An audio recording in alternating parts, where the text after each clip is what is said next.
Olá, pessoal. Espero que tenham passado bem da última aula. A gente vai dando então sequência nas aulas de revisões, né, de química, agora nessa fase final aí do ano, já mirando os vestibulares. E a aula de hoje, então, o tema eu coloquei como atomística, mas também a gente pode falar de modelo atômico, da evolução do modelo atômico e a estrutura do átomo, tá? Então, antes de entrar em si em modelo atômico, né, é importante a gente relembrar um ponto que é o que a gente fala de leis ponderais. Eu não sei se todo mundo relembra, né, mas falando aqui das leis ponderais, elas são três, e a gente vai começar aqui pela primeira, tá? Que é a lei de conservação de massa de Lavoisier. Então, Lavoisier realizou seus estudos, né, em sistemas fechados e se vocês lembram lá de sistemas fechados, eles não trocam, e aí guardem essa informação, que já é quase um spoiler, ela não troca energia, ela não troca nada com a sua vizinhança, né? E aí o que, que ele pôde perceber? Que dentro desse sistema, a soma dos reagentes que ele punha para nessa reação, né? Ou se, nessa transformação, a soma desses reagentes era sempre igual à soma das massas do produto que ele obtinha. E aí, o que, que ele percebeu? Que, portanto, essa massa ela se conservava. E aí, tendo isso, né, ele fez o seu postulado, o seu enunciado, mas que, em resumo, ficou conhecido e popularmente conhecido aí, e que se levou a todos à frente, que na natureza nada se cria, nada se perde, tudo se transforma. E até como brincadeira, muita gente adaptou colocando que na natureza nada se cria, nada se perde, tudo se copia, mas na verdade tudo se transforma.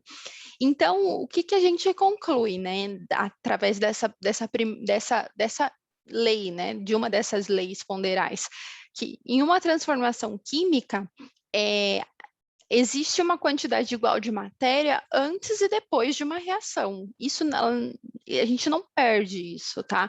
Então, teoria, o que eu estou entrando é a quantidade que eu vou sair. O que acontece ali é uma transformação. Ok? Então, a segunda lei, né, ponderal, é a lei de proporções definidas, de Proust. Então, o que, que Proust fazia em seus experimentos e ele percebeu?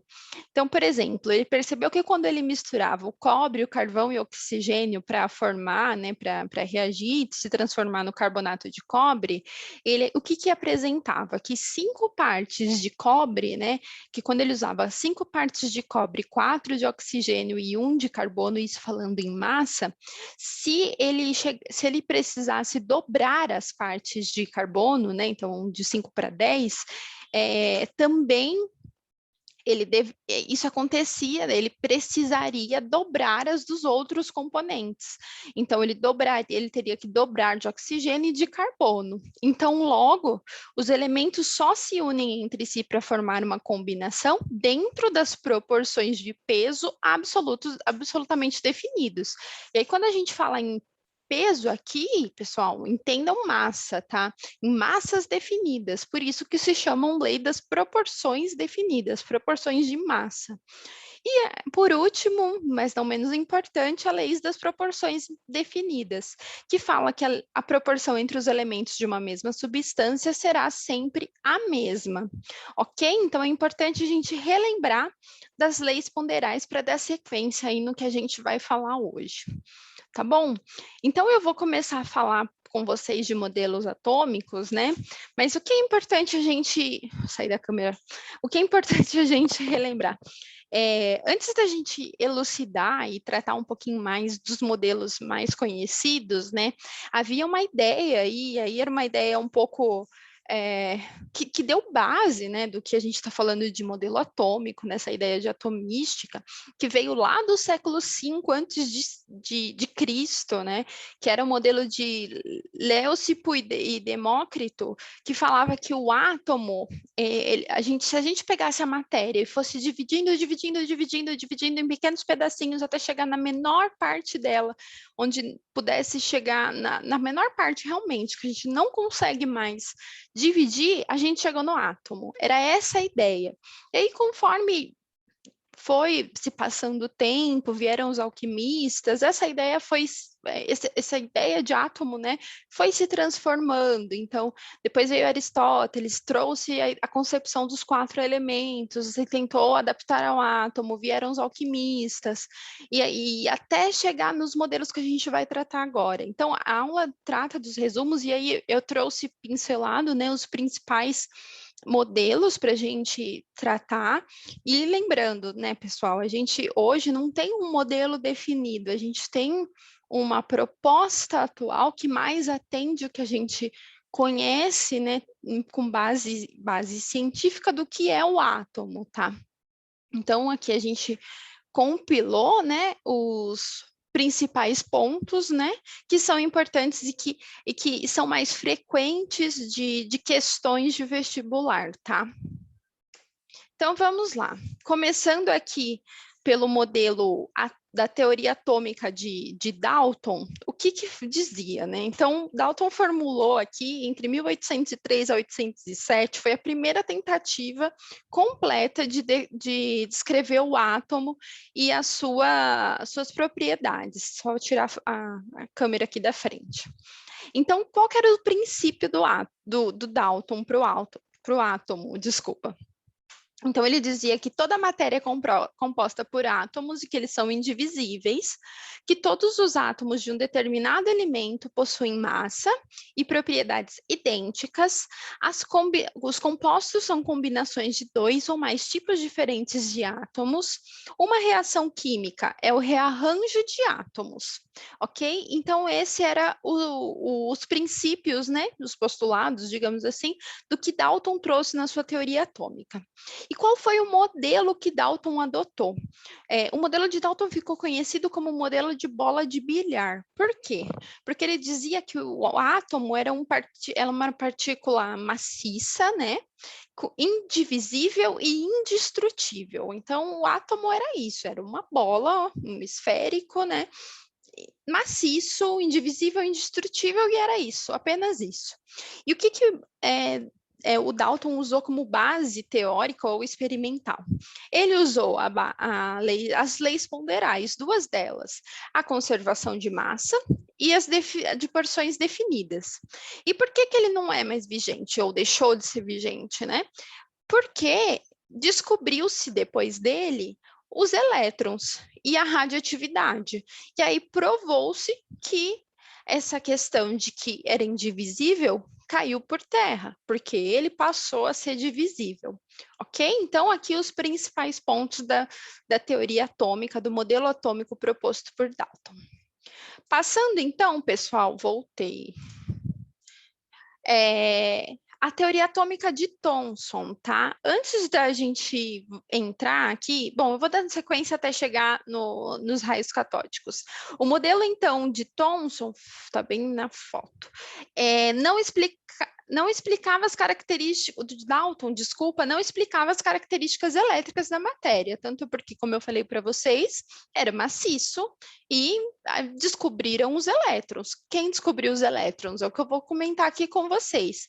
Então, em 1903, né, a gente teve um cientista, o Crookes, que ele fez uma experiência. O que ele fazia nessa experiência?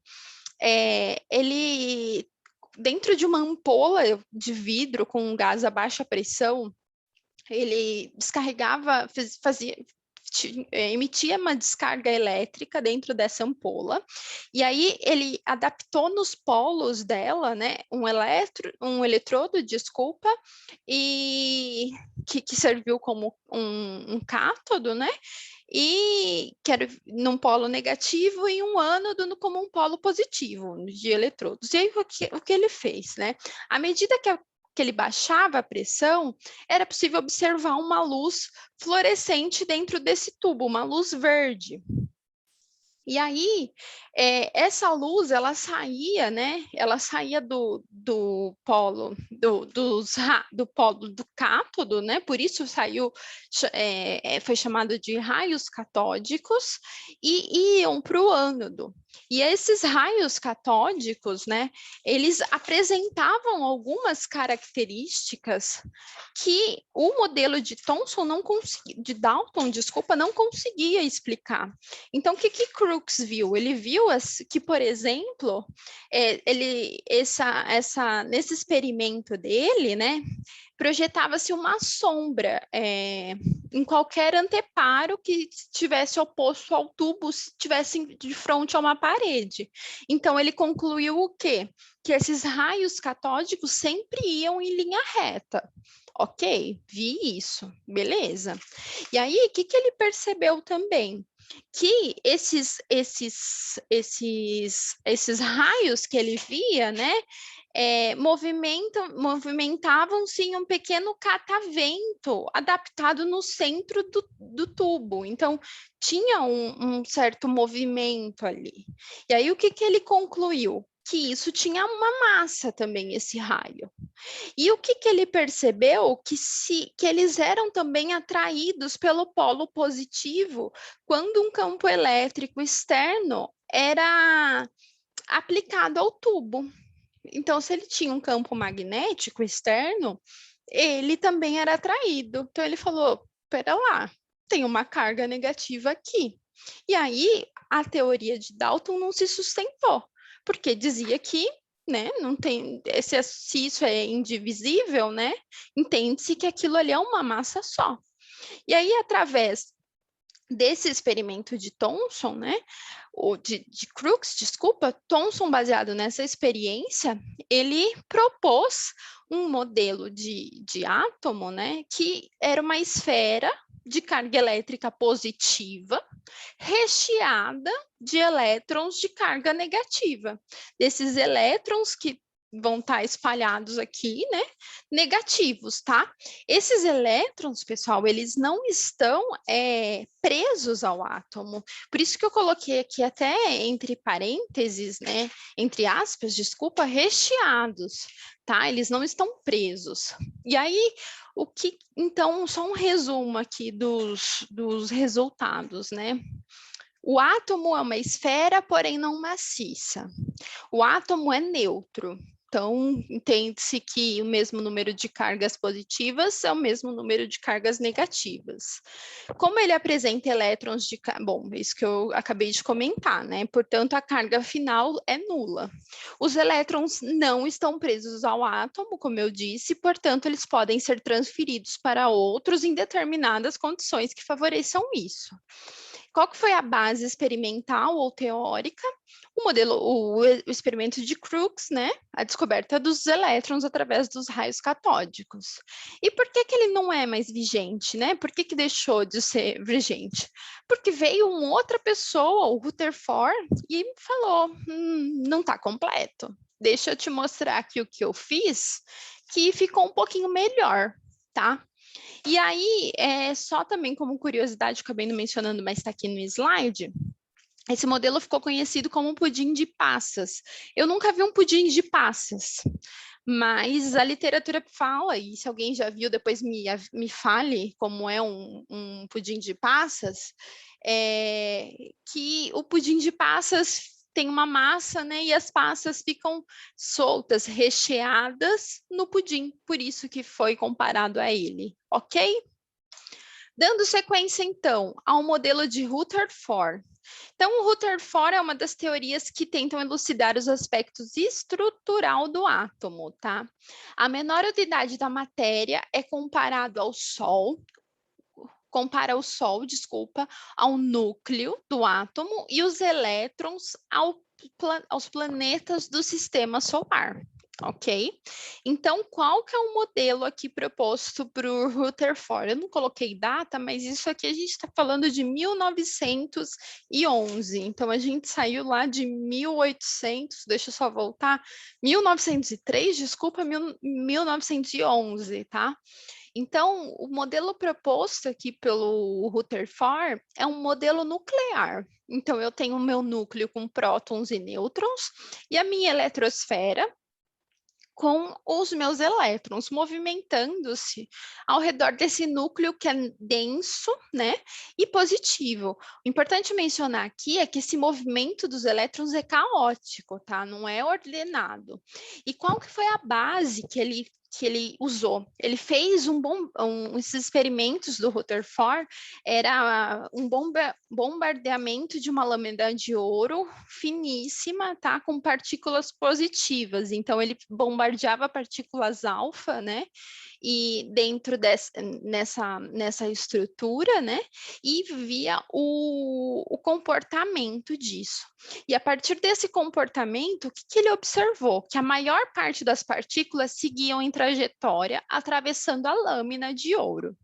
Poucas dessas partículas mudaram a trajetória quando atravessaram a lâmina, e uma menor quantidade de partículas foram refletidas e não atravessaram a lâmina.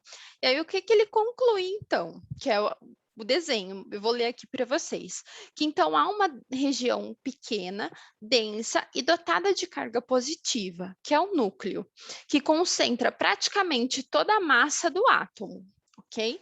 Os elétrons ficam em um movimento caótico numa região muito afastada do núcleo, chamada eletrosfera.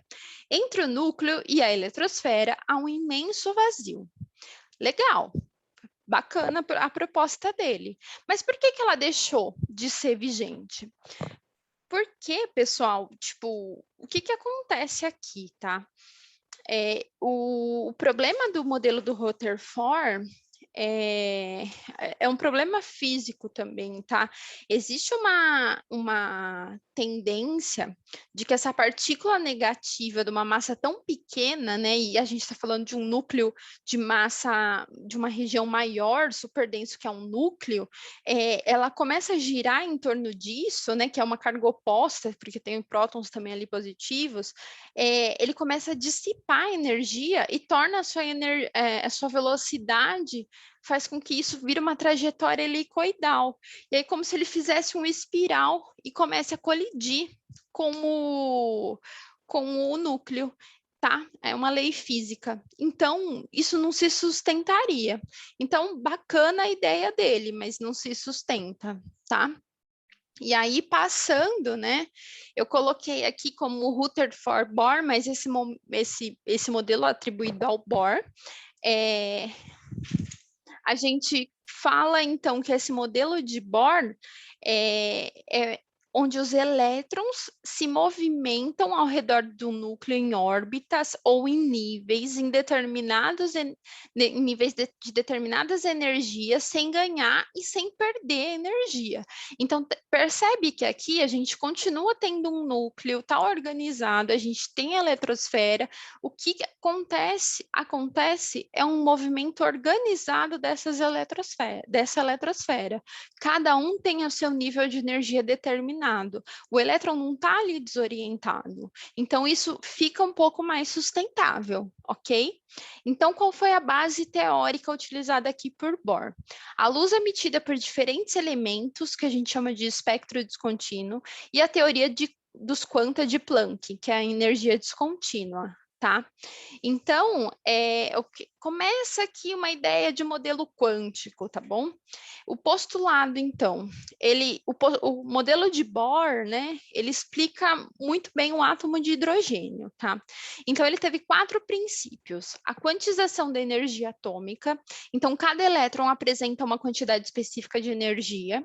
Os elétrons têm cada um uma órbita, que são os estados estacionários, e ao emitir energia, o elétron salta para uma órbita mais distante do núcleo. Quando consome energia, o nível de energia do elétron aumenta, por outro lado, ela diminui quando ele produz a energia, e os níveis de energia têm um número determinado e designados pelas letras K, L, M, N, O, P, Q. Por que ele não é mais vigente? Porque, como eu falei, ele explica somente o átomo de hidrogênio. E aí ela foi aperfeiçoada para o que a gente chama de, agora, mais atual, modelo quântico, aí a gente é o que melhor explica, tá, pessoal? Começa a melhor explicar o modelo atual, que vem Sommerfeld, Heisenberg e Schrödinger, ok?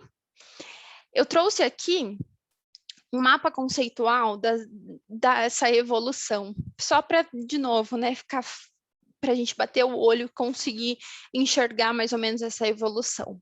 Então, olhando aqui, Leucipo e Demócrito, a ideia de indivisível menor porção da matéria, passando por Dalton, Thomson, Rutherford, Bohr, James Chadwick, que eu não falei, mas passando aqui pelas ideias que começam a ficar atual, estabilidade química começa a descobrir o nêutron aqui. Sommerfeld fala de subníveis de energia e órbitas elípticas, a gente vai falar um pouquinho. E o modelo atual, que tem uma ideia mais quântica, né, que fala do de Broglie, que é da dualidade da matéria, o Schrödinger, que fala de função do orbital atômico, né, de função dessa órbita, e do Heisenberg, do princípio da incerteza, tá? Então, um resumo aqui dos modelos atômicos. Passando para as estruturas dos átomos aqui, pessoal. O que, então, a gente tem desse resumão? A gente percebe que não tem um modelo definitivo, né? O que a gente tem, né, como eu disse para vocês, é uma representação de um modelo quântico aí, eu trouxe para vocês, do que está mais próximo do que é o átomo. O que hoje melhor representa, né, como eu falei, a teoria que melhor se aperfeiçoa é o de Heisenberg, falando aí, que traz o princípio de incerteza, que fala que não dá para a gente determinar, né, simultaneamente, com a mesma precisão, a velocidade e a posição do elétron no átomo, e sim a região de alta probabilidade. Então, a gente começa a falar um pouco de orbital atômico, tá? E aí a gente vai entrar em algumas discussões de níveis e subníveis. Então, se eu falar aqui, né? Antes a gente só olhava para o átomo como núcleo com prótons e nêutrons e eletrosfera com os elétrons. Agora a gente olha um pouquinho nas partículas subatômicas. Então, o núcleo, na verdade, ele é formado por prótons, nêutrons e partículas divisíveis. A eletrosfera, ela tem os elétrons e algumas partículas elementares. Ela tem níveis, subníveis e tem esses orbitais. Tá? Eu trouxe aqui as principais partículas subatômicas mais para conhecimento de vocês, tá? Então, próton, nêutron, elétron, o que a gente tem aqui é mais informativo, ok? Também só para contextualizar que eu estava falando aqui, né, do modelo atômico, né, mas que mais representa, e falando do Heisenberg, um pouco de Schrödinger também, o modelo mais atual é uma junção, como eu falei, dos dois, e falando de Schrödinger também, ele considera que os orbitais moleculares que o Heisenberg falou desse princípio de incerteza, eles são descritos por uma função matemática, que a gente chama de função de onda, e esses orbitais atômicos que eu falei para vocês. Então, lá na aula passada, a gente falou de elemento químico, né? Então, falando um pouquinho de elemento químico aqui, entrando em algumas particularidades para se preparar para a aula que vem também, e juntando essa aula de hoje, o elemento químico, como a gente já falou, é um conjunto de átomos com o mesmo número atômico, ou seja, de prótons no núcleo, ok? O número atômico e número de massa. O atômico é definido pelo número de prótons presentes no núcleo do átomo, que caracteriza o elemento químico, e o número de massa de um átomo é definido como o somatório do número de prótons e nêutrons presente no núcleo do átomo. Denotado aqui, eu trouxe duas denotações, como a gente pode encontrar, onde X é um elemento qualquer, número de massa, número atômico, ok? A gente pode encontrar isótopos. O que são isótopos? Isótopos ocorrem quando dois átomos do mesmo elemento, com o mesmo número de massa, com número de massa diferente, ou seja, número de nêutrons diferentes. Isso é um isótopos, ok? Os isótopos apresentam as mesmas propriedades químicas, mas eles podem ter variações pequenas nas propriedades físicas e trouxe alguns isótopos aqui para vocês terem conhecimento. Por exemplo, o hidrogênio tem o prótio, o deutério, o trítio, né? O hélio, hélio-3, hélio-4. Então, alguns isótopos. Questão de isótopo costuma cair bastante. Então, além dos isótopos, pessoal, isótonos, né? Isótonos, então, número igual de nêutrons e diferente de prótons. E os isóbaros, mesmo número de massa e números de prótons e de nêutrons diferentes. Dando sequência, o que são íons, pessoal? Íons são os átomos carregados. Então, se o número de prótons for diferente de elétrons, a gente vai ter um íon, ou uma partícula eletricamente carregada, porque o átomo é neutro. Se o íon tiver mais prótons do que elétron, ele tem carga positiva e é cátion. Se ele tem mais elétron do que próton, carga negativa e ânion. Tá? Aqui a gente representa o cátion com carga representada sempre com um número e o maisinho, tá? Daqui, por exemplo, no caso do cátion de sódio, ele tem o número atômico 11, 11 prótons, 10 elétrons, 1 elétron retirado. No caso, para o ânion, ao contrário, negativo, ok? Estrutura atômica do átomos, eletrônica, desculpa, dos átomos. Se a gente relembrar do modelo de Bohr, a eletrosfera é dividida por camada, ou níveis de energia, que correspondem às órbitas permitidas para o elétron. Cada banda aqui do espectro do violeta, né, aqui é um nível de energia que a gente é possível visualizar. Quando a gente vai, né, segue aí na nossa discussão, e eu falei de Sommerfeld aqui, ele dividiu os níveis de energia que a gente tinha definido lá, como as camadas, né, K, L, M, N, O, P, Q, né, ele dividiu em subníveis, S, P, D, F. E aí a gente vai começar a falar um pouquinho dessa estrutura eletrônica, tá? A partir dessa estrutura eletrônica, a gente começa a fazer a distribuição eletrônica. E eu trouxe aqui para vocês, calma, que a gente vai fazer, e eu disponibilizei uma lista de exercícios para essa aula também, eu vou falar no final.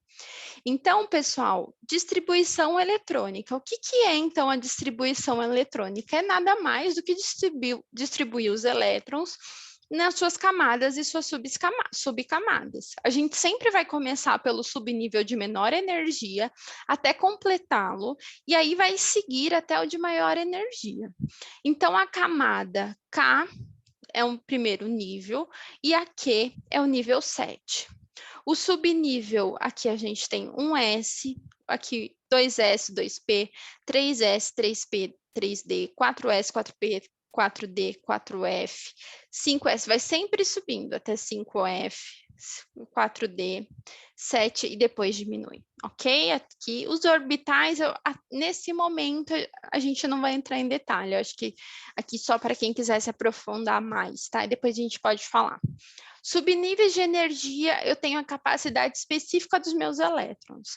Então, subnível de energia S, 2 elétrons, P, 6, D, 10, F, 14. Cheguei no F, volto. Como eu faço a distribuição eletrônica? Alguém foi muito legal e pensou para a gente fazer isso. Essa pessoa foi Linus Pauling. O que ele fez? Ele criou um diagrama de Linus Pauling, que é o diagrama ou diagrama das diagonais, para mostrar para a gente como a gente faz essa distribuição. Então, eu coloquei aqui para vocês. É sempre na diagonal. Então, eu começo 1S, 2P, 1S, 2S, 2P, 3S, 3P, 4S, 3D, 4P, 5S, 4D, 5P, 6S e assim sucessivamente, ok? Então, vamos praticar um pouquinho. O magnésio tem um número atômico de 12. Aqui, portanto, ele tem 12 prótons. Quando ele está neutro, ele tem 12 elétrons. Se a gente for seguir, então, aqui, o diagrama de Linus Pauling, a gente falou que ele tem 12 elétrons, né? Um S, camada subnível S cabem 2. Um S2, 2S2, 2P, 6, 10, 3S2, 12. Vamos ver? Certinho, ok? Tranquilo?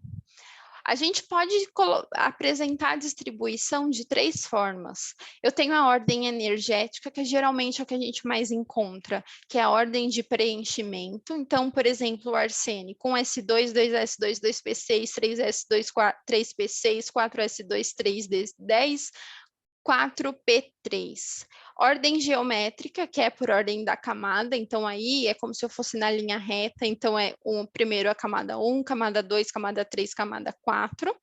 E a de orbital, que é o preenchimento aqui que eu faço dessas caixinhas, né, que é a distribuição que geralmente eu vou fazendo aqui nos orbitais, tá? Então, eu primeiro preencho todos os meus elétrons em cada um orbital, ok? Pessoal, o último slide, prometo. Elétrons de valência são aqueles que ocupam o maior valor de N. Ocupam o nível maior de... Está enroscando. O nível de maior valor de N, ou seja, a camada mais externa.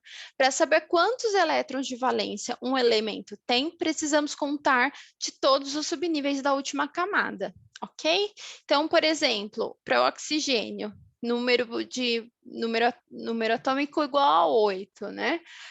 Distribuição eletrônica, 1S2, 2S2, 2P4, quanto que eu tenho na minha no meu nível de valência, elétrons de valências total, 2, porque desculpa, 6, porque minha última camada eletrônica, eu tenho os 2S2, 2P4. Então, aqui, por exemplo, cálcio, 20, 1S2, 2S2, 2P6, 3S2, 3P6, 4S2. Nível dos elétrons de valência, 4. Quantos eu tenho? Quantos elétrons totais na última camada de valência? 2. Entenderam? Ok. Pessoal, era isso. Ficou alguma dúvida? Só me procurar. Pode deixar o comentário no vídeo. Pode me procurar via o grupo do WhatsApp, via e-mail, plantão de dúvida que a gente vai marcar. O Google Classroom, eu vou disponibilizar para vocês uma lista que eu preparei com alguns exercícios. Se eu não me engano, eu deixei 9 exercícios desse tema de vestibular da VUNESP, da FUVEST e do Enem, se eu não me engano, tem exercício do Enem, falando desse tema dessa aula, tá, pessoal? Eu disponibilizei a lista com o gabarito, mas só olhem o gabarito depois de tentar, ok? Ficou alguma dúvida, a gente se fala. E do mais, a gente se fala na próxima aula. Tá ok, pessoal? Espero que tenham gostado e fiquem bem. Até a próxima aula, pessoal. Tchau, tchau.